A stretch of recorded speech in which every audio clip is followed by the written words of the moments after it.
Hello, this video is going to introduce the concept of inquiry inside the classroom. So what's inquiry? Inquiry is part of the C3 framework. C3 stands for College, Career, and Civic Life, and it's a style of teaching that puts learning into students' hands and promotes curiosity in what they're learning about. Students will be given compelling questions and supporting questions that they will investigate using multiple primary and secondary sources that have varying perspectives, and they'll evaluate those sources to find a solution or an answer to the question that has been asked. Students will then share what they have found and then take action on what they have found and apply it to our school and community.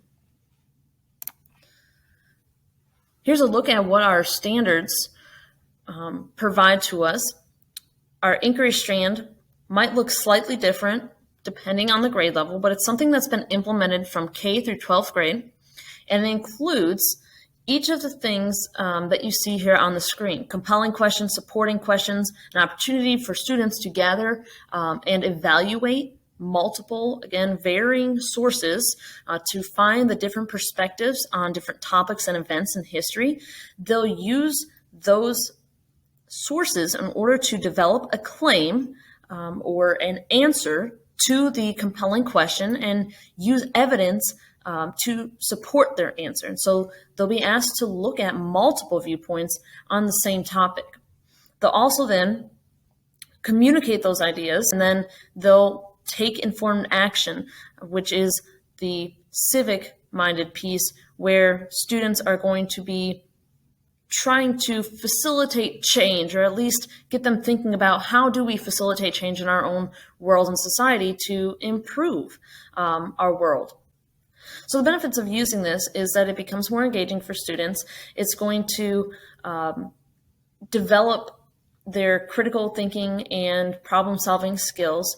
It helps them relate the content in the past to our real-world experiences and real-world problems, and it lets them use their voice while they're doing that. And so they'll be able to look at all those different perspectives that are out there on a different topic or event, and they'll be able to choose which answer they feel like is most supported, or that they believe is the correct claim to make as an answer for that question.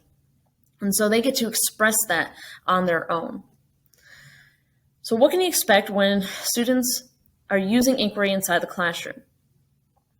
Well, it might not be something that's used every single class, but when teachers are engaged in inquiry lessons with students, you'll see a compelling question that's presented to students, and it might look somewhat controversial at first, but again, you have to remember they'll be answering this question after looking at multiple perspectives, and they're choosing which perspective they want to support.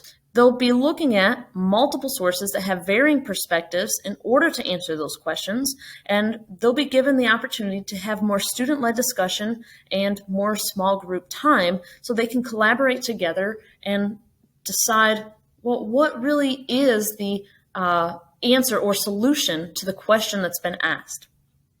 So you might see them also engaged in more activities connecting what they're learning to modern day problems, things that go on within the school or community. And so there'll be more of a connection to civic life as well with this new inquiry piece. I hope that helps you understand inquiry a little bit more and what it might look like in the classroom, but feel free to reach out if you have any other questions. Thank you.